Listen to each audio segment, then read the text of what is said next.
bahasa perbankannya tuh non bankable. Nah, non bankable itu kenapa? Salah satunya karena 70% sampai 80% masyarakat berpenghasilan rendah itu adalah non fixed income. Artinya tidak mempunyai pendapatan Bulanan ya, Iya, gaji bulanan. perbankan itu akan mengutamakan masyarakat yang mempunyai pendapatan tetap. Contohnya pegawai negeri. Iya. Nah, bagaimana supaya non fixed income ini dapat rumah dari perbankan supaya bisa kredit? Itu adalah menjembatani perbankan dan konsumen. Kalau developer hanya tugasnya bangun jual gitu kan. Bagaimana cara menghilangkannya? Hadirkan satu lembaga baru, namanya Lembaga Penjamin Kredit Perumahan Rakyat. Dengan LPKPR ini, masyarakat yang mau beli rumah melalui mereka dijamin dulu oleh LPKPR. Bank tinggal terima kan? Bank tinggal terima, oh ini sudah dijamin. Oke, saya kasih kredit gitu kan. Begitu kasih kredit kan pasti berjalan.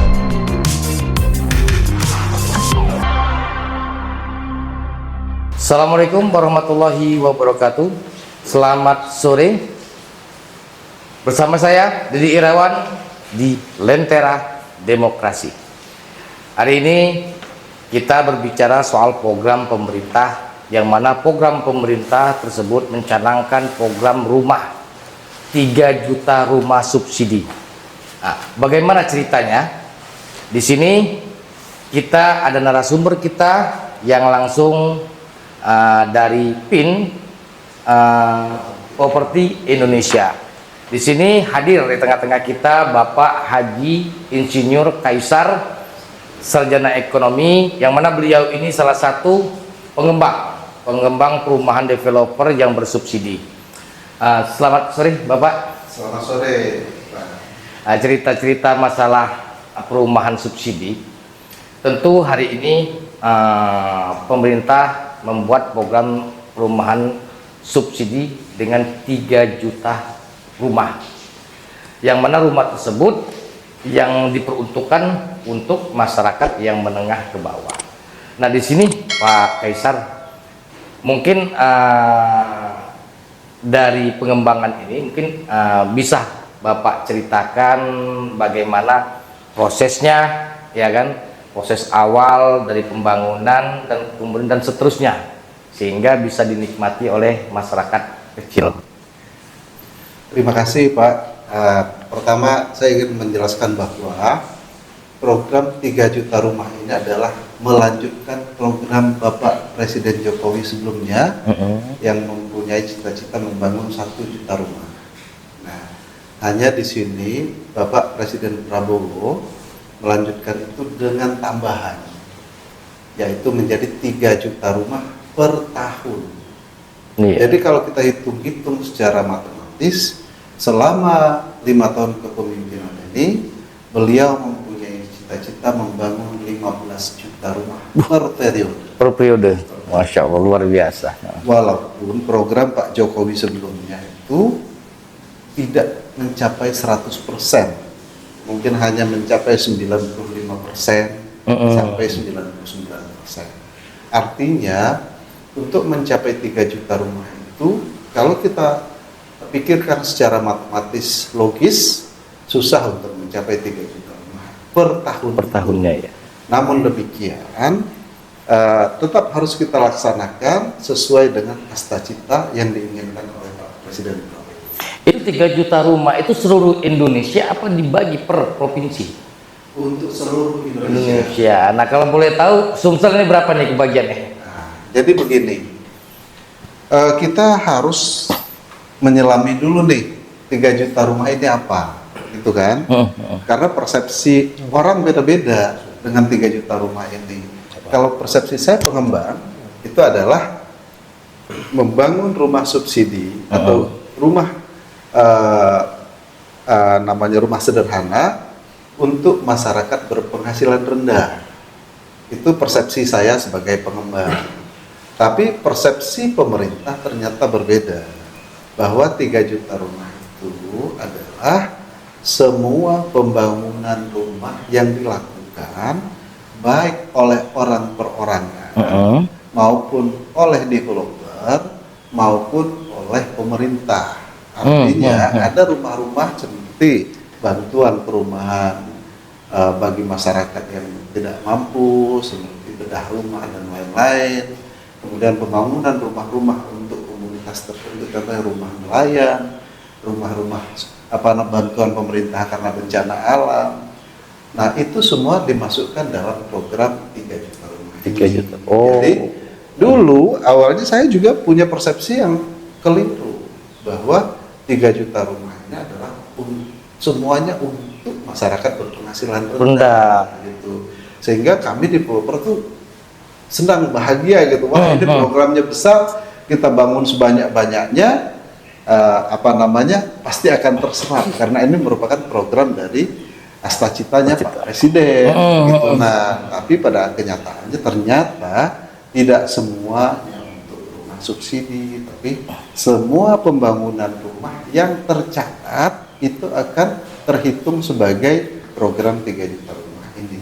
Kalau kita ulang dari awal bahwa program 3 juta rumah ini adalah program Bapak Presiden Prabowo melanjutkan program sebelumnya oleh Bapak Presiden Jokowi yang tadinya 1 juta rumah selama 1 periode, namun sekarang dilanjutkan oleh Pak Prabowo dengan menambah jumlah yaitu 3 juta rumah, bukan per periode tapi per tahun.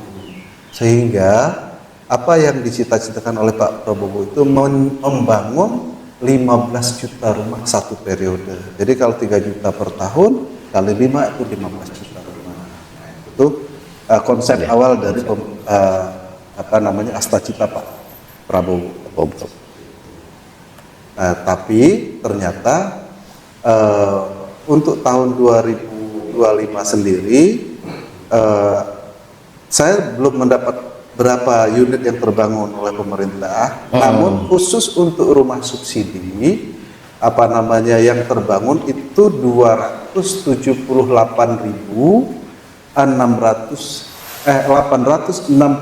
unit yang terbangun seluruh Indonesia. Ya. Artinya kalau kita mengharapkan hanya dari rumah subsidi untuk 3 juta rumah per tahun, saya pikir itu hal yang mustahil gitu. Tapi ternyata karena persepsi tadi berbeda bahwa 3 juta rumah itu bukan hanya rumah subsidi, tapi setiap pembangunan rumah baik dilakukan perorangan maupun oleh developer ataupun dilakukan oleh pemerintah itu akan tercatat sebagai program 3 juta rumah. Termasuk yang bedah rumah juga? Termasuk bedah rumah, rumah komunitas, pokoknya semua bantuan pemerintah itu juga akan termasuk di dalam pencatatan 3 juta. 3 juta rumah yang bersubsidi. Iya. Terus dari Pak Kaisar kan ini sebagai pengembang. Itu bagaimana skema pelaksanaan program 3 juta rumah subsidi dari sudut pandang pengembang? Nah, baik dari sudut pandang pengembang itu kalau untuk 3 juta rumah itu bisa-bisa saja kita bangun sebanyak-banyak, artinya sebanyak-banyak pengembang membangun sebanyak-banyak rumah supaya terserap gitu oleh masyarakat. Ternyata pada prakteknya itu tidak mungkin dilakukan. Karena apa? Terkendalanya di mana? Terkendalanya adalah penyerapan atau penerimaan atau approval dari perbankan itu rendah. Kenapa? Karena banyaknya persyaratan administrasi yang tidak bisa dipenuhi oleh konsumen. Nah itu, jadi kalau bahasa perbankannya itu non bankable. Non bankable itu kenapa? Salah satunya karena 70% sampai 80% masyarakat berpenghasilan rendah itu adalah non fixed income. Artinya tidak mempunyai pendapatan bulanan ya. Gaji bulanan. Perbankan itu akan mengutamakan masyarakat yang mempunyai pendapatan tetap. Contohnya pegawai negeri sipil, aparat negara. Artinya gaji bulanan lah ya. BUMN, yang mempunyai gaji bulanan tetap. Sehingga mereka tidak mempunyai resiko untuk memberikan kredit ke masyarakat. Diharapkan bahwa NPL mereka menjadi nol. Seperti itu. Artinya 3 juta rumah subsidi untuk masyarakat menengah ke bawah berarti tidak tepat sasaran dengan ini. Berarti masyarakat di bawah tidak bisa menikmati program tersebut. Sebenarnya masih banyak yang bisa. Untuk non fixed income pun masih ada, cuma 10%. 10% itu kan sangat terbatas, gitu kan.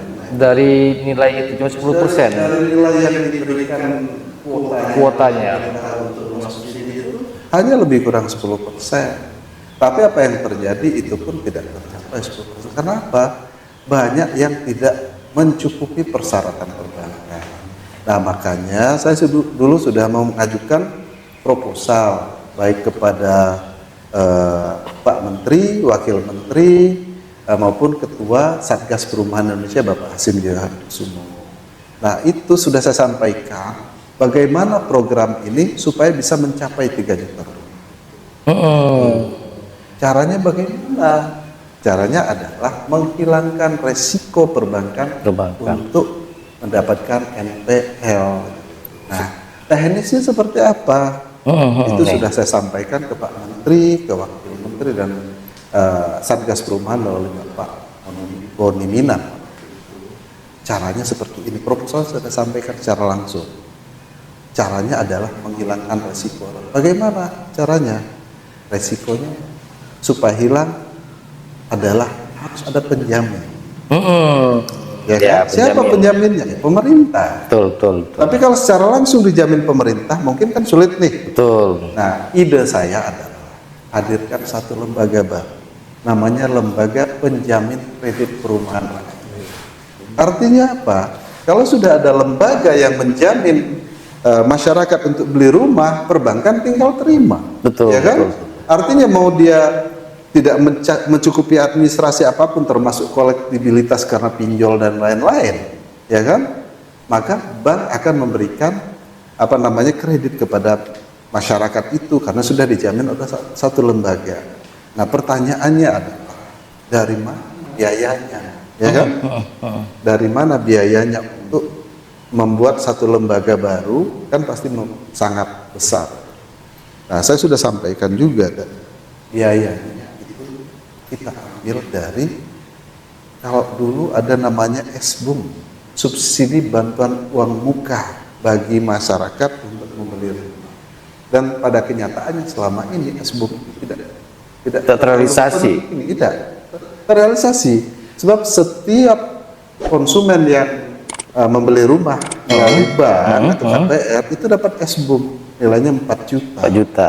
Nah, saya bilang daripada selama ini 4 juta ini jadi diskon dari developer untuk pembeli, ya kan? Dimainkan ya. Nah, jadi selama ini tidak terlalu, artinya nilai ini tidak terlalu dipikirkan baik oleh konsumen maupun oleh developer.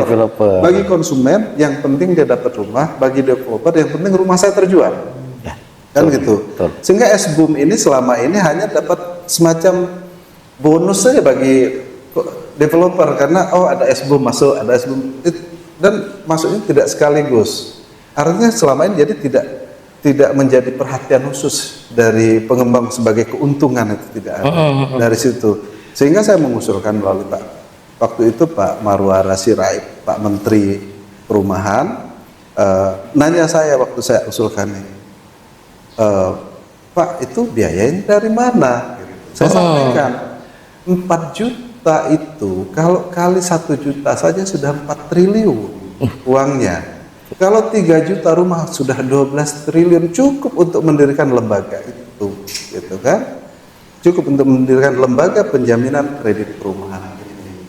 Nah, teknisnya Pak, nanti macet bagaimana? Kan sudah dijamin sama lembaga ini. Ya. Begitu bank tinggal terima, kasih kredit, tanda tangan, konsumen dapat rumah. Kalau macet gimana?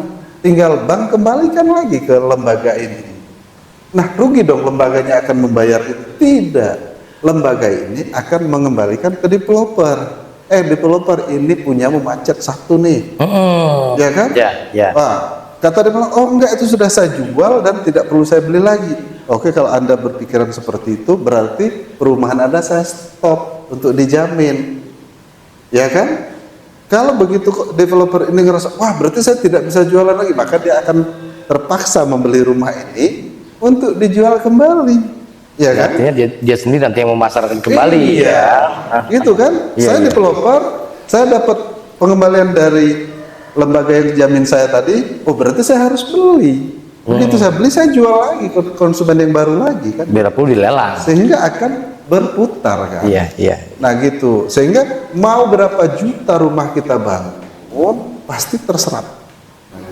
Kalau memang prosesnya seperti itu ya, Iya. kalau itu memang diterapkan. Iya, kalau itu diterapkan, maka mau berapa juta rumah dibangun pasti terserap. Karena bayangkan backlog sekarang 16 juta rumah. Deadlock. Ya kan? Backlog kekurangan rumah bagi masyarakat sekarang. Iya. Ya kan? Iya. Nah sekarang contoh untuk sekarang saja rumah yang terbangun 2025 untuk rumah subsidi atau untuk rumah MBR hanya 278.000. Kalau per tahun hanya 278.000, 5 tahun kan cuma 1 juta. Betul. Betul. Bagaimana mau ngejar 16 Target juta 16 juta backlog tadi. itu? Nah, tapi kalau dengan pola yang saya sampaikan tadi, saya yakin bisa dibangun.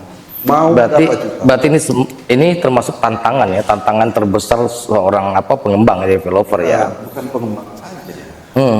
3 juta rumah itu 1 tahun bukan mudah untuk bangunnya. Contoh sekarang aja 278.000 rumah subsidinya kan. Yang 700 sekian ribu mana? Gitu kan? Terus kalau untuk masalah lahan itu bagaimana itu? Kalau untuk wilayah Palembang, ini Kalau masalah lahan- paling potensial untuk pembangunan rumah subsidi kalau untuk Palembang. Ini kan udah padat di Kalau Palembang. masalah lahan, pengembang itu pintar-pintar semua. Tidak mungkin dia membeli lahan mahal untuk bangun rumah subsidi. Ya, tuh. Ya kan? Di mana lahan yang murah ya pasti di pinggiran. Tidak mungkin di tengah kota dibangun rumah subsidi. Pasti di pinggiran. Nah, tapi contoh pinggiran yang mana? Ya kan? Pinggiran yang mana? Itu pinggiran kota. Artinya perbatasan bisa juga ya. Iya, di perbatasan. Contoh yang saya bangun itu di Jakabaring, Grid Sriwijaya. Permata Grid Sriwijaya Residen. Perbatasan Banyuasin ya. Itu perbatasan antara Jakabaring dan Banyuasin. Walaupun sebenarnya masuk Banyuasin, tapi di dalam kota Palembang kan gitu. Penduduknya orang Palembang semua. Ya, contoh-contohnya seperti itu. Jadi lokasinya harus kita pilih dengan harga yang sesuai. Kalau harganya tidak sesuai, bagaimana mau cari untung? Terus untuk proses perizinannya itu untuk rumah subsidi saat ini apakah sudah dipermudah atau masih dipersulit? Seharusnya sesuai dari instruksi Pak Presiden yang dikuatkan dengan instruksi Bapak Menteri Perumahan Bapak Marwara Sirait dan semua lembaga terkait sudah memerintahkan untuk mempermudah dan membebaskan biaya seluruh perizinan. Nah itu, kemudian lagi membebaskan BPHTB, membebaskan pajaknya. Seharusnya sudah gampang, tapi pada kenyataannya kan ada masih beberapa tempat yang belum menjalankan itu. Jadi masih ada biaya-biaya yang harus dikeluarkan oleh pengembang. Walaupun sebenarnya bagi pengembang sepanjang itu masih menguntungkan kan tidak ada masalah. Iya. Gitu. Ya kalau ini kan namanya kan rumah subsidi. Iya. Kalau seandainya pemerintah sudah BPHTB dan sebagainya dipersulit, ya bagaimana lagi si developer untuk mendapatkan keuntungan? Ya, kalau untuk saat ini sebenarnya sudah sangat didukung oleh pemerintah. Sudah didukung ya. Ya, baik pemerintah pusat maupun daerah, tapi belum semuanya menerapkan apa yang diinginkan pemerintah pusat gitu kan. Karena di daerah mempunyai perda masing-masing.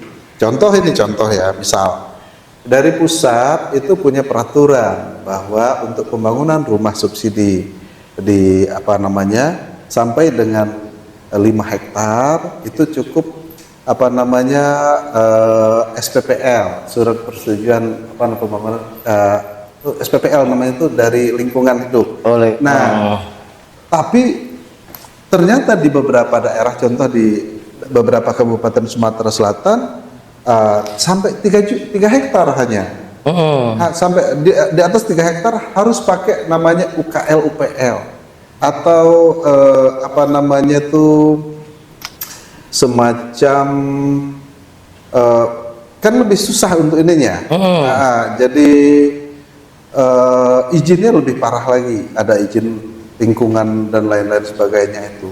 UKL UPL itu kan harus pakai konsultannya itu harus dibayar dan dibayarnya mahal. Nah itu seperti itu. Jadi kita sebagai pengembang juga gimana gitu, masa bangun rumah subsidi cuma 1-2 hektar, Iya. ya kan rugi karena 1 hektar tuh berapa dapat berapa unit kalau untuk subsidi? kalau rumah subsidi itu rata-rata di 70 sampai 75 rumah. Itu sudah termasuk persyaratan harus ada pasung ya? Sudah. Jadi biasanya 70, 30 atau 60, 40 tergantung daerah masing-masing.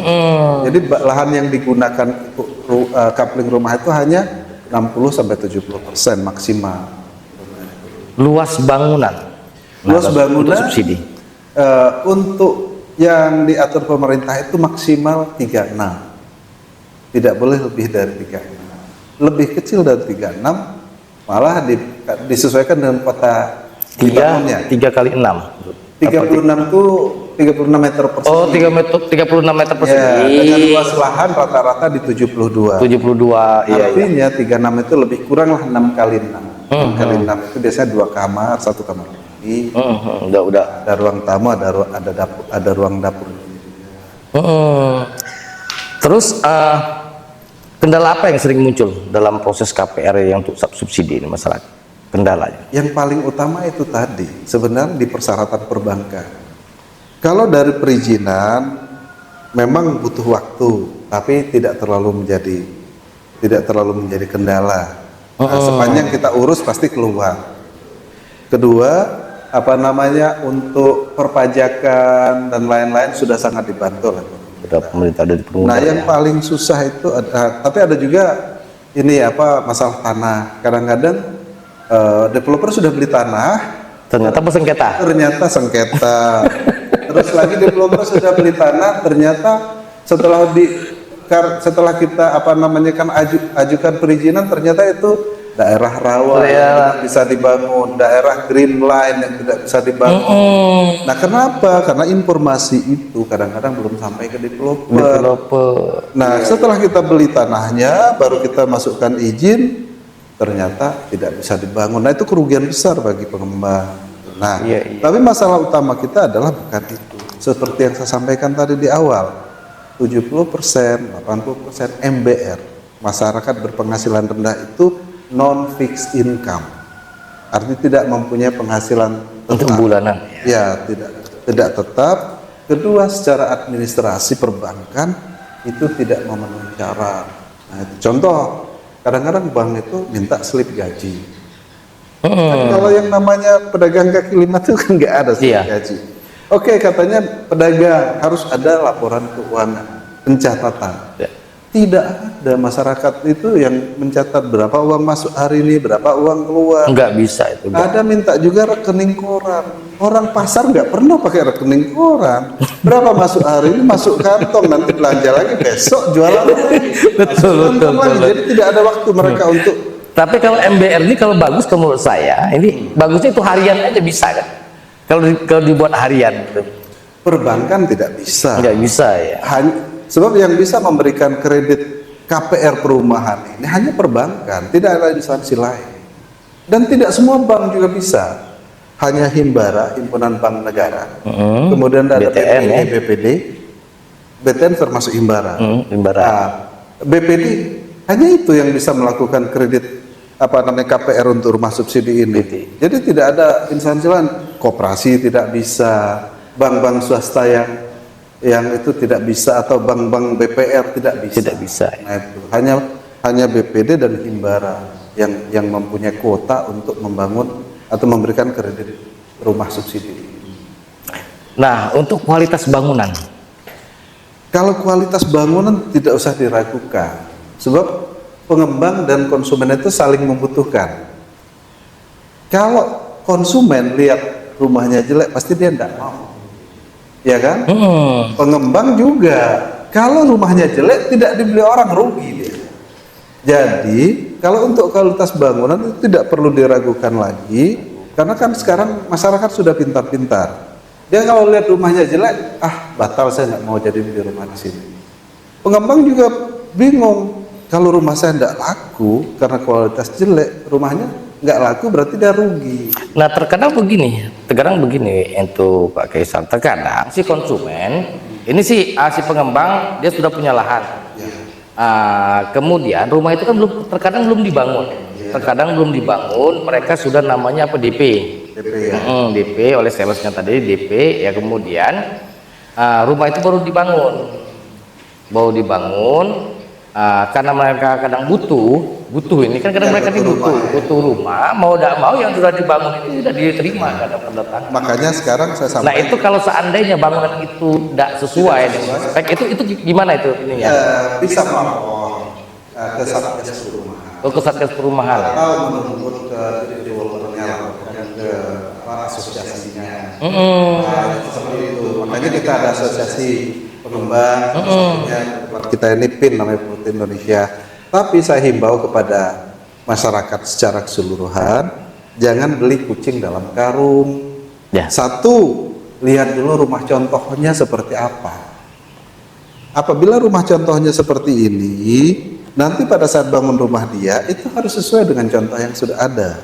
Satu. Kedua, perbankan tidak akan mengakadkan rumah yang sudah dibangun itu kalau belum selesai. Ya. Baik secara fisiknya keseluruhan maupun sarana prasarana seperti air, listrik, itu wajib harus sudah ada. Termasuk sarana jalan, saluran. Nah, jadi saya himbau ke masyarakat, ya jangan beli rumah sembarangan, harus dilihat dulu secara legalitas, secara lokasi, secara fisik bangunan, sarana prasarana.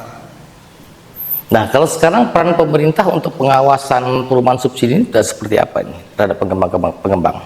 Jadi dari kementerian itu selalu melakukan evaluasi dan ada tim kalau dulu BP Tapera ya, BP Tapera itu ada tim, Badan Pengelola Tabungan Perumahan Rakyat. Itu ada tim akan turun setiap tahun 2 kali dalam setahun, dia akan memantau secara sampling setiap perumahan yang membangun rumah subsidi. Mereka akan datang melihat bangunan yang dibangun sesuai tidak dengan yang distandarkan oleh kementerian. Artinya dari iya. Kementerian ya. Artinya terjamin ini perumahan subsidi terjamin berarti ya. Dari dinas terkait juga, dari provinsi, dinas Perkintan ya. Nah, itu selalu melakukan sosialisasi, mengundang asosiasi pengembang dan melakukan registrasi pengembang juga, ada melakukan pendaftaran juga bagi pengembang yang terdaftar di mereka, sehingga itu pun dilakukan pemeriksaan ke lokasi, benar tidak bangunannya seperti ini gitu. Nah, sehingga dievaluasi kalau memang tidak mencukupi, tidak akan keluar sertifikatnya ya. Sertifikasi dari Perkintan, walaupun sekarang baru mulai tahun kemarin banyak gitu. Nah jadi itu juga dari ini kabupaten kota masing-masing juga akan mengawasi, sehingga banyak sekali elemen yang bisa melakukan pengawasan di sini. Bisa yang terlibat di situ Ya. ya. Nah ini sedikit lagi nih pertanyaan nih. Ya. Biar masyarakat puas ini rumah subsidi seperti apa, ya kan? Kemudian apa sih inovasi yang bisa dilakukan agar rumah subsidi ini tetap layak dan berkelanjutan, dan kemudian apa yang perlu dibenahi agar target 3 juta rumah per tahun ini tercapai? Oke. Pertama kita harus lihat dulu kendalanya, mengapa yang tercapai selama ini tidak maksimal. Apa penyebabnya, di mana?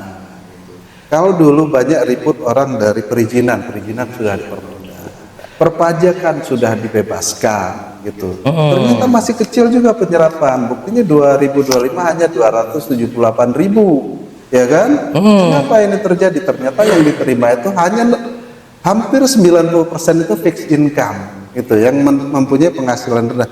Padahal yang membutuhkan rumah ini MBR, masyarakat berpenghasilan rendah. 70% sampai 80%-nya itu adalah non fixed income.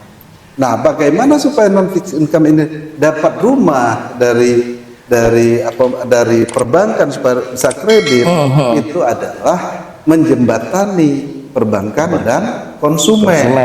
Kalau developer hanya tugasnya bangun jual gitu kan. Nah, apa jembatannya seperti apa? Makanya sudah saya usulkan oleh Pak Menteri, Pak Ketua Satgas Perumahan, kemudian Bapak Wakil Menteri, saya sudah masukkan proposal secara langsung. Apa yang harus kita lakukan? Menghilangkan resiko bagi perbankan atas kemacetan rumah subsidi oleh konsumen. Bagaimana cara menghilangkannya? Hadirkan satu lembaga baru, namanya Lembaga Penjamin Kredit Perumahan Rakyat. Dengan LPKPR ini, masyarakat yang mau beli rumah melalui mereka dijamin dulu oleh LPKPR. Bank tinggal terima kan? Bank tinggal terima, oh ini sudah dijamin, oke saya kasih kredit gitu kan. Begitu kasih kredit kan pasti berjalan. Pertanyaannya biayanya dari mana? Biaya untuk, pasti ada biaya dong untuk bikin satu lembaga baru. Dari bantuan uang muka tadi, SBUM tadi yang disediakan pemerintah, alihkan ke penjaminan ini supaya ada lembaga yang menjamin. Resiko bank hilang. Kalau terjadi macet, bank tinggal kembalikan ke lembaga ini. Lembaga kembalikan ke developer. Developer jual kembali. Artinya kan dia berputar. Sehingga mau berapa juta target pembangunan rumah, itu akan pasti tercapai. Iya, iya. Masyarakat senang karena dapat rumah. Perbankan senang karena mereka bisa lending kreditnya. Developer senang karena rumahnya terbangun dan terjual. Pemerintah senang karena target dia tercapai. Itu luar biasa. Kalau itu yang dijalankan. Satu lagi nih buat Pak Kaisar, kira-kira pesan untuk masyarakat yang ingin memiliki rumah subsidi seperti apa? Supaya masyarakat oh begini caranya gitu ya. Kepada masyarakat secara luas yang membutuhkan rumah subsidi, pertama harus dikenal dulu itu developernya siapa. Kalau dia mempunyai nilai yang negatif, dipikir ulang. Kedua, perizinannya lihat dulu, benar tidak perizinannya, terdaftar atau tidak, legal atau tidak. Kemudian lokasinya bisa dimasukin kendaraan apa tidak. Jangan nanti beli rumah di dalam hutan. Nah, cari lokasi yang sesuai kebutuhan kita gitu. Lihat juga fasilitas perumahannya. Fasilitas perumahannya lihat dulu apa sudah layak atau belum. Nah gitu, sehingga pembeli pun akan merasa puas dengan rumah yang disediakan itu. Terutama lihat juga kualitas bangunannya. Jangan sampai nanti beli rumah baru ditempatin beberapa bulan udah roboh. Nah seperti itu. Nah jadi tolong perhatikan ini gitu. Jangan sampai nanti beli rumahnya dapat tapi tidak dapat dipakai. Jadi lebih baik hati-hati di depan, seleksi dulu lebih dalam, baru putuskan. Itu, oke, terima kasih. Baiklah, tadi sudah kita bincang-bincang langsung dengan Ketua PIN Perumahan Properti Indonesia, Ketua Provinsi Sumatera Selatan. Beliau juga sekaligus pengembang perumahan bersubsidi. Beliau juga optimis untuk program 3 juta rumah bersubsidi. Terima kasih, bersama saya Dede Irawan, tetap di Lentera Demokrasi.